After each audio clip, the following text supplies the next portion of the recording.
खुलुमबाय आं खिलिखां ब्रह्म बड'लेण्ड बुब्लिनि जानानै बयखौबो बरायना लाबाय दिनै 9 एप्रिल 2024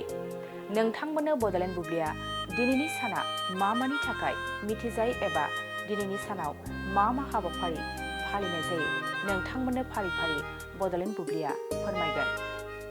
दिनैनि सानखौ इन्टारनेशनेल ASMR डे महरै फालिनाय जायो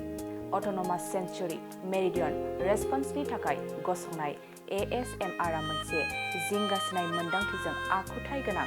जाय सरासनस्रायै माखासे रिंसारथिफोर एबा नुथाय थुलुंगानायजों जागायजेनो बे सानखौ बे जाथायनि सायाव सांग्रांथि लाबोनो आरो सुबुंफोरनि सायाव बेनि गोजोन गोहोमफोरखौ सिनायनो थाखाय फालिनाय जायो बेनि अनगायैबो दिनैनि सानखौनो national equal pay day national unicorn day आरो नेशनेल विनस्टन चार्चिल डे महरैबो फालिनाय जायो नोंथांमोननो बड'लेण्ड बुब्लिया दिनैनि सानाव मा हाबाफारिजों मिथिजायो आरो मा हाबाफारिखौ फालिनाय जायो फोरमायबाय गोजोन्थों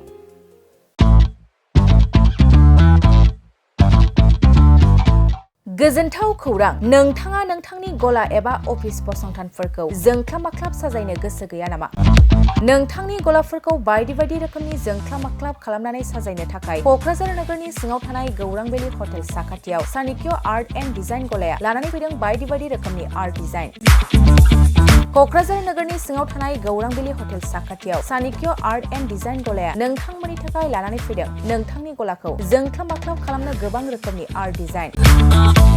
बेफोर आर्ट डिजाइनफोरनि गेजेराव दं 3D signboard 2D signboard acrylic trophy SAP panel name plates retro reflective signboard neon साइनबोर्डफोरनि आर्ट डिजाइनफोरखौ नोंथाङा सानिक्य आर्ट एन्ड डिजाइन गलानिफ्राय मोनफुंनो हागोन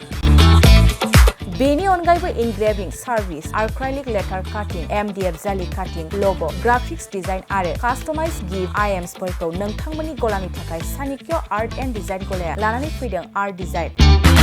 गोबां बाथ्रा मिथिनो थाखाय नोंथाङा नैबे 9706125636 6900981649 जानबुं नम्बरनि गेजेरजों खौरां लाहरनो हागोन